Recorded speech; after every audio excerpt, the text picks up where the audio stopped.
Hello students and friends, welcome back to the series of video classes for the subject of physics, and today we are back with the second session of concepts and numericals from the unit of current electricity. Yes.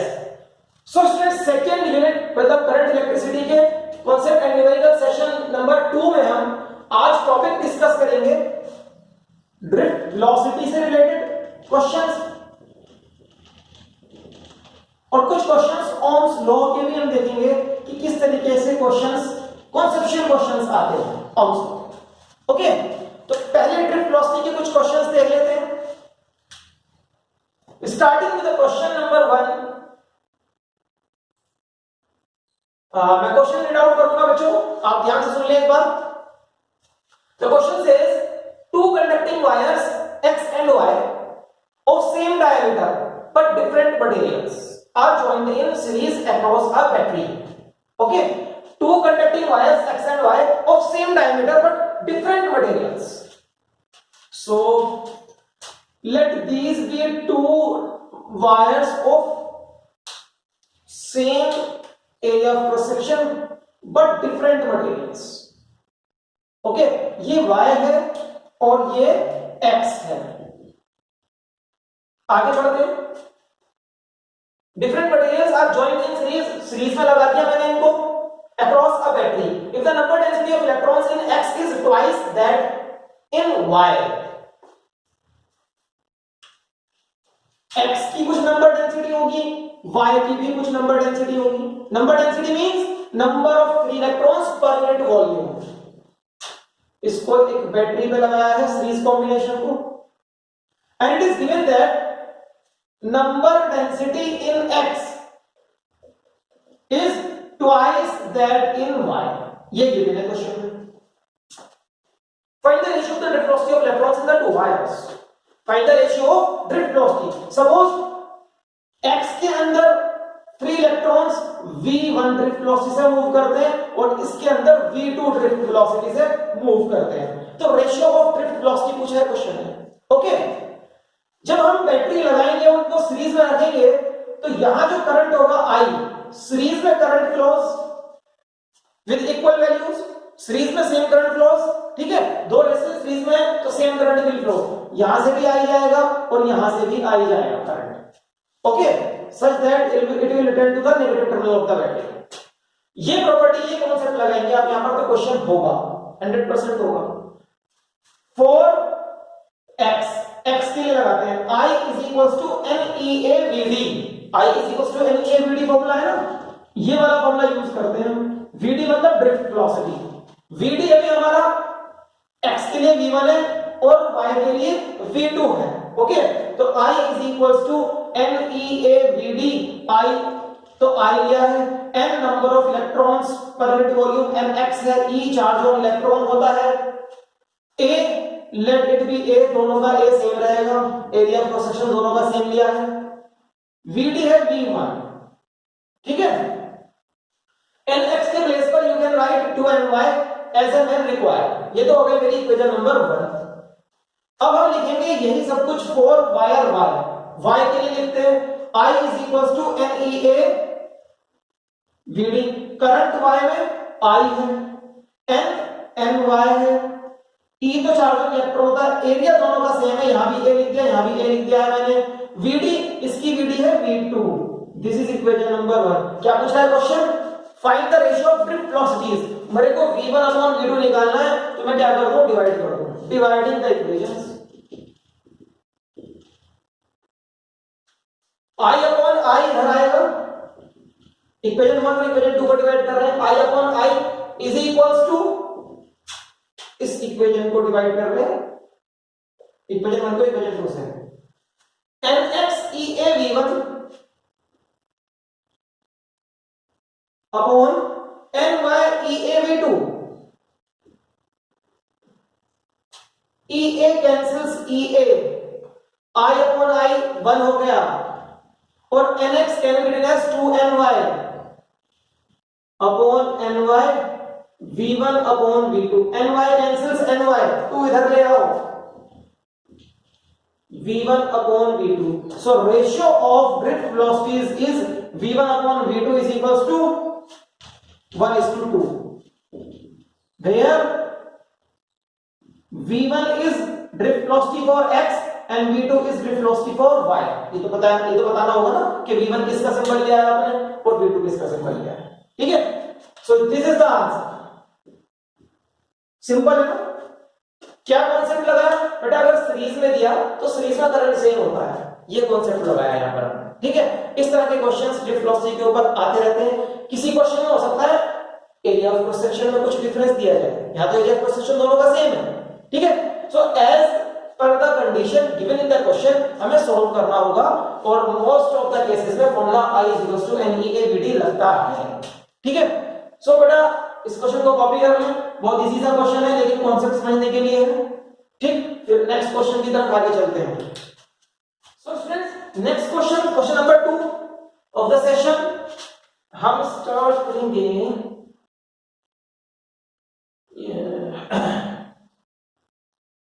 Yes, second question बेटा ध्यान से सुन ले एक बार, I am reading out the question. Two metallic wires of same material have same length but cross sectional area is in the ratio 1:2. Okay, इस बार cross sectional area में difference है। So the question is two metallic wires of same material have same length same है, same material है, but they are different in cross sectional area and the ratio is 1:2। और उनको दो तरीके से लगाया जाता है, they are connected first in series and then in parallel। दो केसेस दिए हैं अलग अलग, they are connected first in series, एक first case दिया है।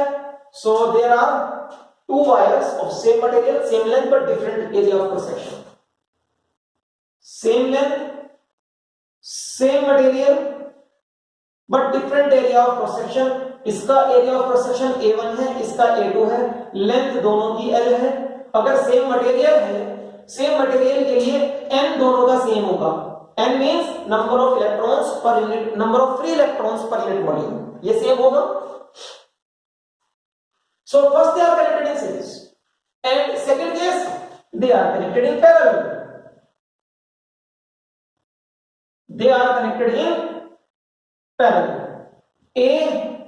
A1 A2 लेंथ दोनों की L है, number of free electrons per unit volume दोनों के सेम है because they are made up of same material. आगे they are connected in series and in parallel, दो पार्ट हो गए। compare the drift velocities of electrons in the two wires in both the cases 1 and 2। इस वाले case में भी drift velocity का comparison करना है, इसको भी कंपैरिजन करना है। कंपैरिजन मींस रेशियो निकालना है V1 upon V2। अब क्या करेंगे, they are connected across a battery, okay. Series है तो करंट तो सेम जाएगा ना, यहां से अगर करंट आई जाएगा तो यहां से भी आई जाएगा, current will remain same, okay, current same रहेगा। सपोज यहां पर ड्रिफ्ट वेलोसिटी v1 है और यहां पर ड्रिफ्ट वेलोसिटी v2 है, ओके। तो v1 upon v2 I have to find out for this question, इस क्वेश्चन के लिए v1 upon v2 निकालना है मेरे को।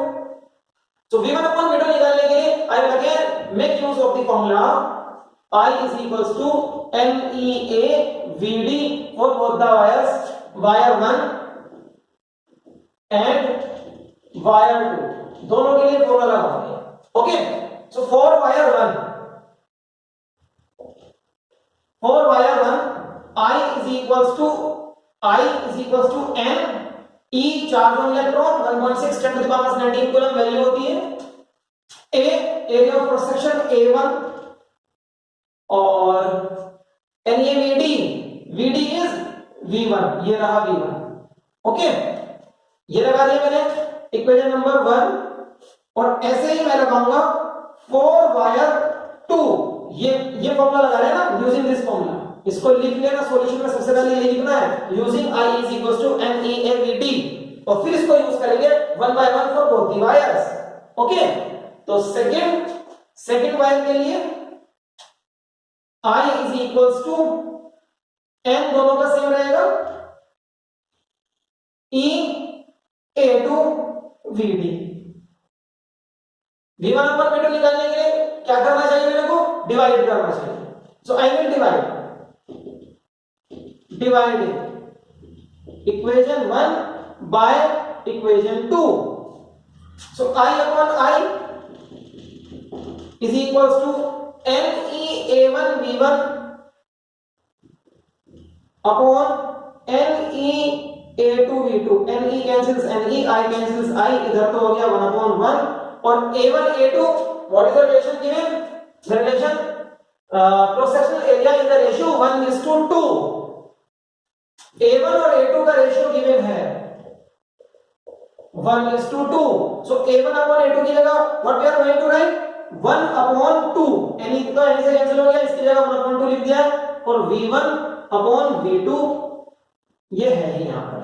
सो 2 इधर जाएगा, 2/1 is equals to V1 upon V2।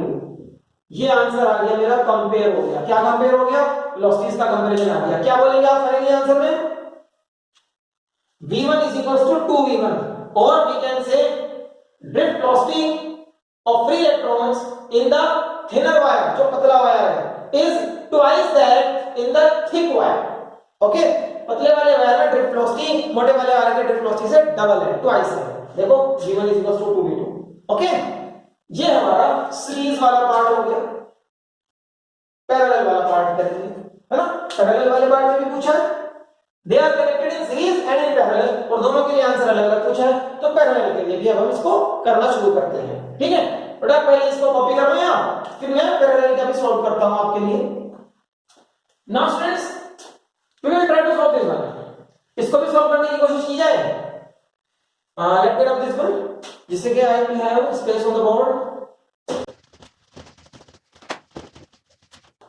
Have a look. देखो अगर आप इनको कनेक्ट करेंगे पैरेलल में लाइक दिस,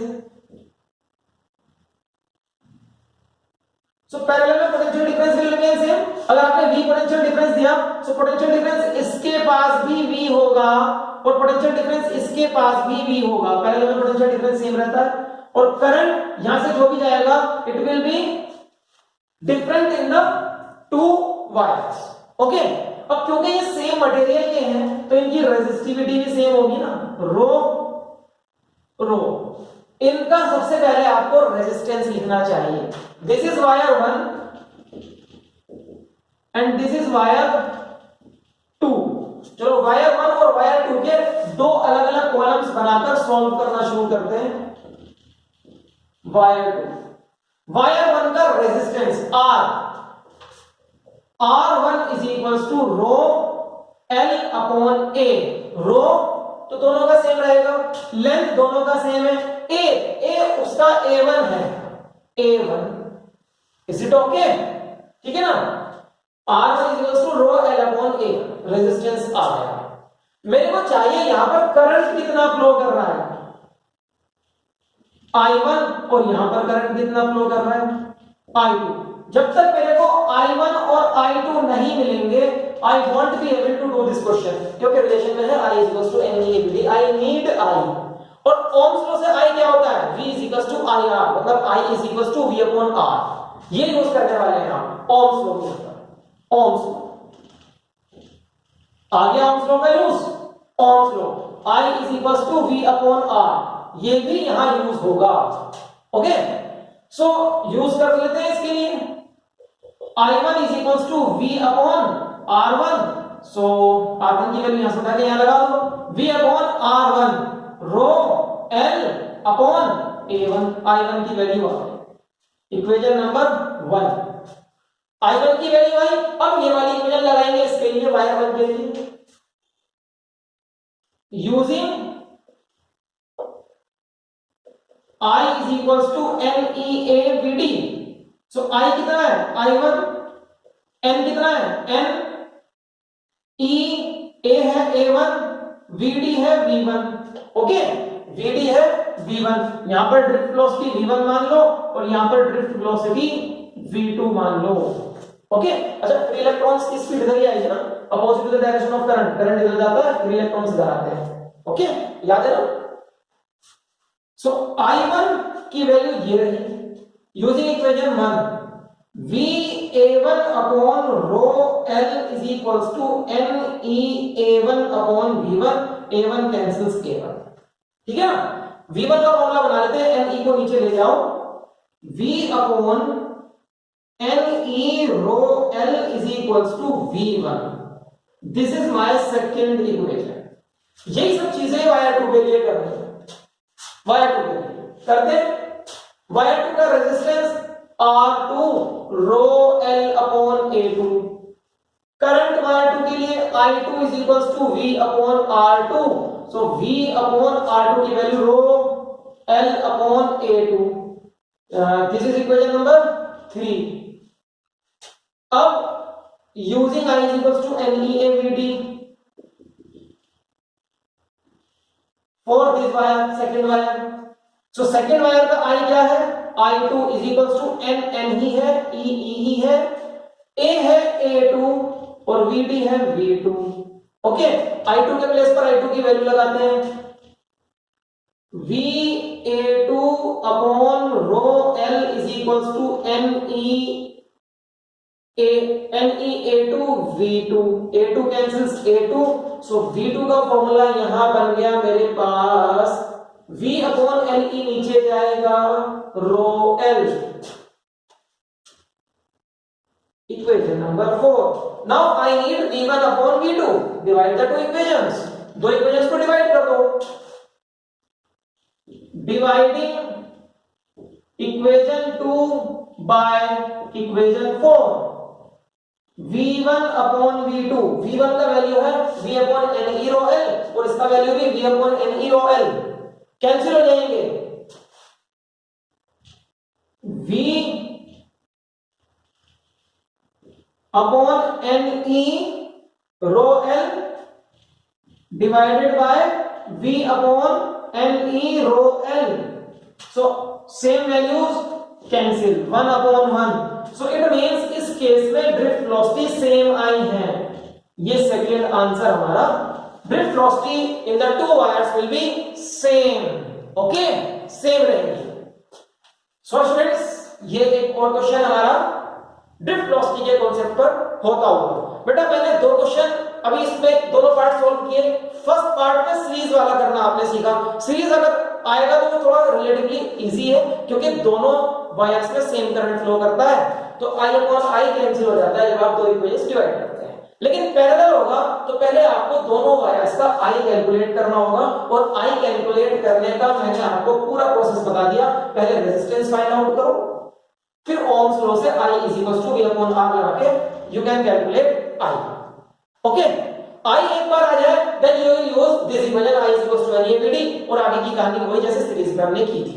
ठीक, so you may copy this question also, then we will proceed to the next question. Now students, I will give you some concepts relating to drift velocity। ठीक है, और उन concepts को आप याद रखेंगे तो drift velocity के जो questions आते हैं, बेसिकली conceptual questions ही होते हैं ज्यादातर, वो questions आप आराम से कर पाएंगे। ठीक है, so कुछ चीजें drift velocity के बारे में जो आपको याद रखनी है, कुछ नया नहीं है, ऑलमोस्ट थ्योरी में we have completed everything. Drift velocity का एक फॉर्मूला होता है E by m into tau, ये फॉर्मूला होता है ड्रिफ्ट वेलोसिटी का। ठीक है, सो इस फॉर्मूले से आप दो चीजें यहां पर बता सकते हैं। देखो, drift velocity will increase if electric field increases. Diagram याद करो, यहां से पोटेंशियल डिफरेंस लगाया था तो इलेक्ट्रिक फील्ड आया था इस डायरेक्शन में। वो इलेक्ट्रिक फील्ड क्योंकि electron is a negative charge, इस पे इधर फोर्स लगाता है तो ये चल पड़ता है स्पीड से, जिसको कहते हैं ड्रिफ्ट वेलोसिटी। ठीक, यही था ना, इलेक्ट्रॉन चल पड़ता है क्योंकि नेगेटिव इलेक्ट्रॉन, तो negative will feel a force against the direction of electric field से उल्टा जाएगा। ठीक है, तो जिस एवरेज स्पीड या वेलोसिटी से मूव करता है that is known as drift speed या ड्रिफ्ट वेलोसिटी, वीडी। ठीक, इस वीडी का फॉर्मूला इलेक्ट्रिक फील्ड के साथ ये आता है E by m into tau. E by में जो ब्रैकेट में वैल्यू लिखी है एक्सेलरेशन था, याद रखो, acceleration, tau is the relaxation time. So we can say कि जितना ज्यादा इलेक्ट्रिक फील्ड होगा उतना ज्यादा ड्रिफ्ट वेलोसिटी आएगा, Vd is directly proportional to E। ये चीजें बहुत क्वेश्चन में काम आएंगी आपको। Number 1, and similarly relaxation time के साथ रिलेशन है। अगर रिलैक्सेशन टाइम आप बढ़ा देंगे तो ड्रिफ्ट वेलोसिटी भी बढ़ जाएगा, it will increase with increasing relaxation time. Okay, drift velocity तो हो जाएगा रिलैक्सेशन टाइम अगर बढ़ा दिया। द रीजन बीइंग, सोचो आप, व्हाट इज रिलैक्सेशन टाइम? दो कोलिजन्स, मान लो एक कोलिजन यहां हुआ और एक कोलिजन यहां हुआ, दो कोलिजन्स के बीच में लगने वाला एवरेज टाइम रिलैक्सेशन टाइम होता है। रिलैक्सेशन टाइम अगर बढ़ जाएगा, मतलब कोलिजन देर में होगा, तो इट मींस कोलिजन अगर देर में होगा तो इलेक्ट्रॉन के पास एक्सेलरेट होने के लिए ज्यादा टाइम है, ज्यादा टाइम के लिए एक्सेलरेट होगा तो drift velocity will increase. Okay ना? So that is why drift velocity increases with increase in relaxation time. Okay, thermal velocity decrease होती है, याद रखिएगा। थर्मल वेलोसिटी वो वेलोसिटी है जो जिस स्पीड से ये दो कोलिजन्स के बीच में ट्रेवल कर रहा है, that is thermal velocity, random motion वाली वेलोसिटी। और उसका इनवर्स तो जीरो होता है, that will not contribute to the current. ये चीजें जिसको समझ में नहीं आ रही हैं वो बच्चे ने ड्रिफ्ट वेलोसिटी की क्लासेस नहीं की होंगी। सो बेटा ड्रिफ्ट वेलोसिटी की क्लासेस करें, पहले पूरा करंट इलेक्ट्रिसिटी पढ़ें। ये CNS concepts and numerical sessions आपके लिए तभी हेल्पफुल रहेंगे जब आप पहले थ्योरी क्लासेस अटेंड करें होंगे। ठीक है? So please first attempt the theory classes and then come to these CNS. So VD is proportional to tau। दो चीजें हो गई। एक और मोबिलिटी के साथ रिलेशनशिप। मोबिलिटी क्या होता है? Drift velocity per unit electric field, यही होता है। सो यहां पर रिलेशनशिप आ रहा है मोबिलिटी के साथ भी कि mobility is directly proportional to drift velocity. ठीक है? जितनी ज्यादा ड्रिफ्ट वेलोसिटी होगी उतनी ज्यादा मोबिलिटी होगी, उतनी ज्यादा मोबिलिटी होगी। ये रिलेशनशिप भी यू शुड रिमेंबर। ओके, और एक रिलेशनशिप लास्ट में हमारे पास आता है I is equals to NEA VD। इसका मतलब है current is directly proportional to VD।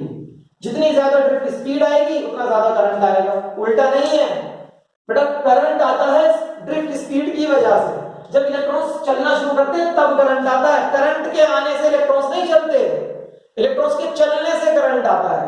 Current is the flow of electron. तो current depends upon drift speed. Okay, current is directly proportional to drift speed. Drift speed बढ़ जाएगी तो current बढ़ जाएगा in a given conductor. Okay, तो ये चार relationships आप याद रखिए, बिल्कुल बहुत इंपॉर्टेंट रिलेशनशिप हैं, इनसे आपको काफी हेल्प मिलेगी। एक रिलेशनशिप टेम्परेचर के साथ भी कर लेते हैं। टेम्परेचर के साथ वाली रिलेशनशिप कैसे आएगी?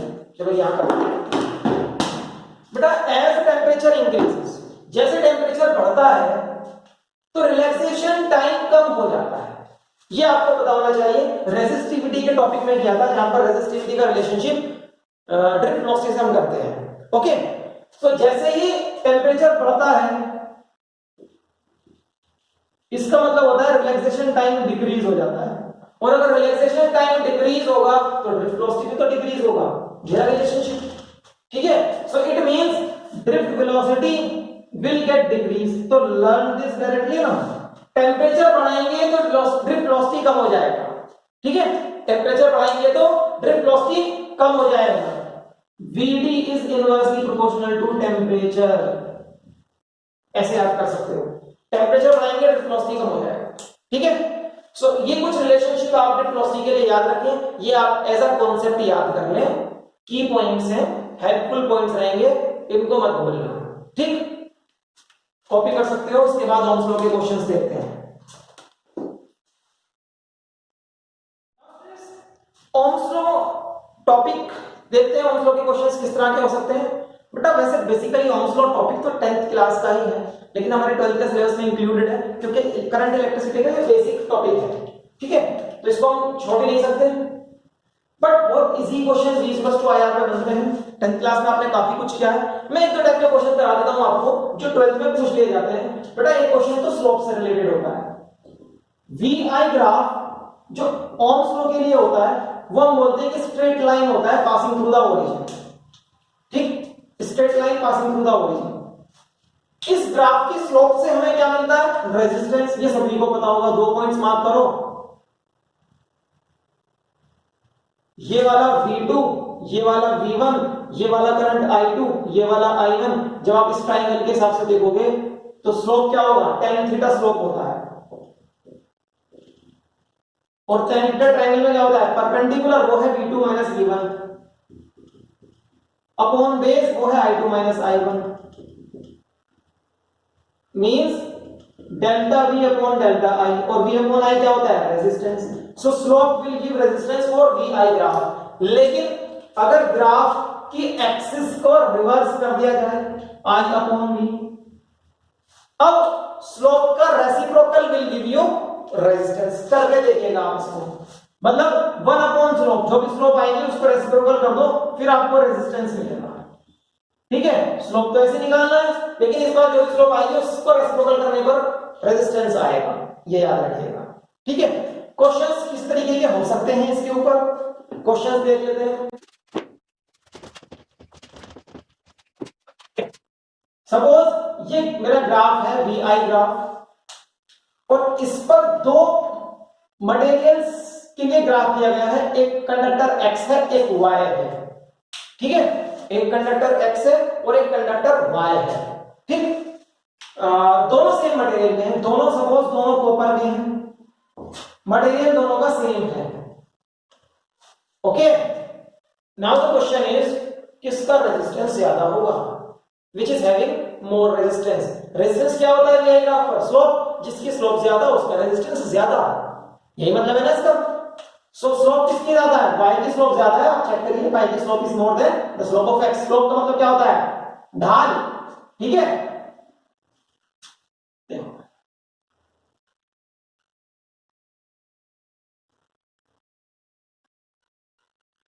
For the same change in current, change in potential difference किसका ज्यादा है? y का ज्यादा है ना। चेंज इन पोटेंशियल डिफरेंस ये है, तो y का चेंज इन पोटेंशियल डिफरेंस ज्यादा है, और change in potential difference upon change in current होता है रेजिस्टेंस। ये होता है ना। तो जिसका चेंज इन पोटेंशियल डिफरेंस ज्यादा होगा for the same change in current, उसका रेजिस्टेंस ज्यादा होगा। तो इट मींस y का स्लोप, y का रेजिस्टेंस x के रेजिस्टेंस से ज्यादा है। इस तरह के क्वेश्चन आ जाते हैं। Okay, let me search one more question.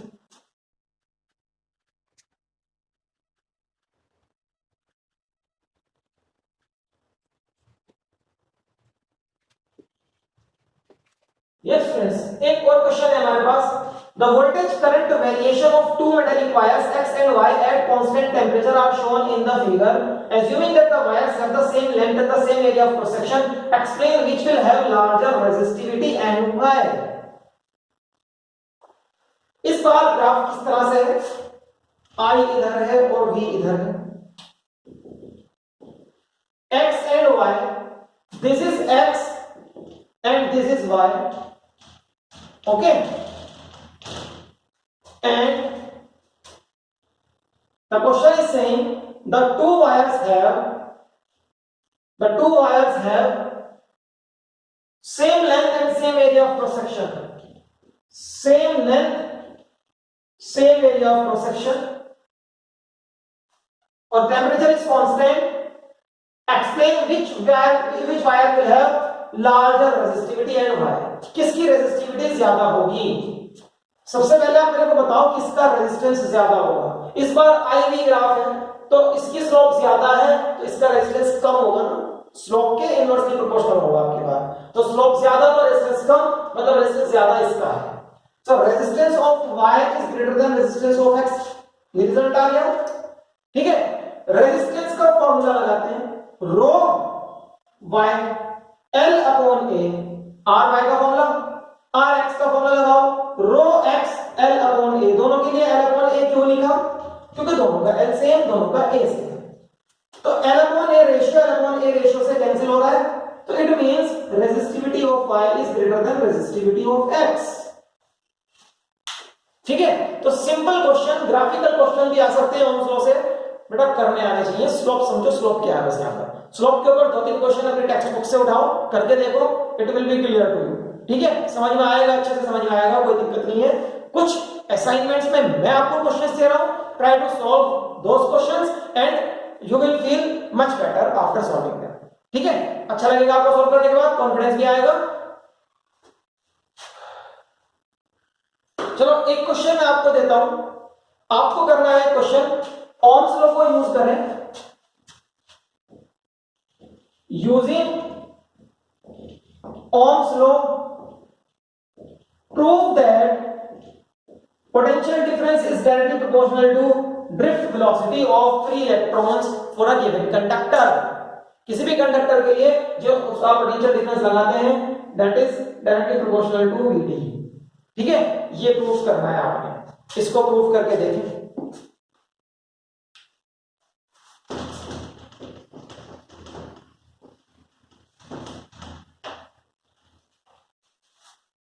देखो ओम्स लॉ से यूज करना है, ओम्स लॉ लिख लो, V equals to I R. कोई भी कंडक्टर है उसके लिए R is rho L upon A और I is NEA VD, rho L upon A cancels A। ठीक है, अब बच रहा है V is equals to NE rho into VD।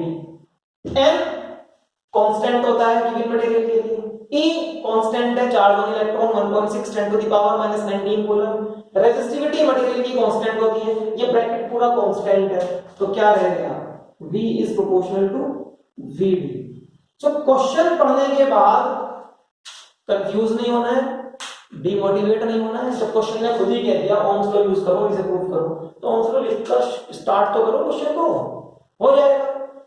हाँ, इस क्वेश्चन को थोड़ा सा भारी बनाना है तो क्वेश्चन ये कह सकता है prove that potential difference acting across a given conductor is directly proportional to the drift velocity of free electrons flowing in it. वो ओम्स लॉ का नाम नहीं लेगा इस बार। सो फिर आप सोचेंगे कि इसको कहां से स्टार्ट करें। ठीक है, सो प्रैक्टिस तो यहां हो रही है ना। जब आप एक बार इन क्वेश्चंस को यहां फेस कर लोगे, फिर बाद में अगर ये क्वेश्चन आ रहे हैं, इस टाइप के क्वेश्चन आ रहे हो, वो ओम्स लॉ का नाम नहीं लेगा, आपको स्ट्राइक तो करेगा कि इस तरह के क्वेश्चन ओम्स लॉ से भी होते हैं। ठीक है, फिर आपको स्ट्राइक करेगा। तो दैट्स व्हाई वी से कि practice will make you perfect. Practice से ही आपको परफेक्शन आएगा। बेटा प्रैक्टिस करो, practice will make you perfect. I am saying it again and again. Okay, और करंट इलेक्ट्रिसिटी जैसे चैप्टर में तो प्रैक्टिस मस्ट है। Yes, so students, with this drift velocity और ओम्स लॉ के ऊपर आज का हमने कॉन्सेप्चुअल एंड न्यूमेरिकल सेशन यहां कंप्लीट किया। जो मैं आपको पीडीएफ प्रोवाइड कराऊंगा, बेटा उस असाइनमेंट को आप जरूर करें और करने के बाद एक बार सबमिट भी कर दें। ठीक है, so students, wish to see you in the next class. Till then, bye bye.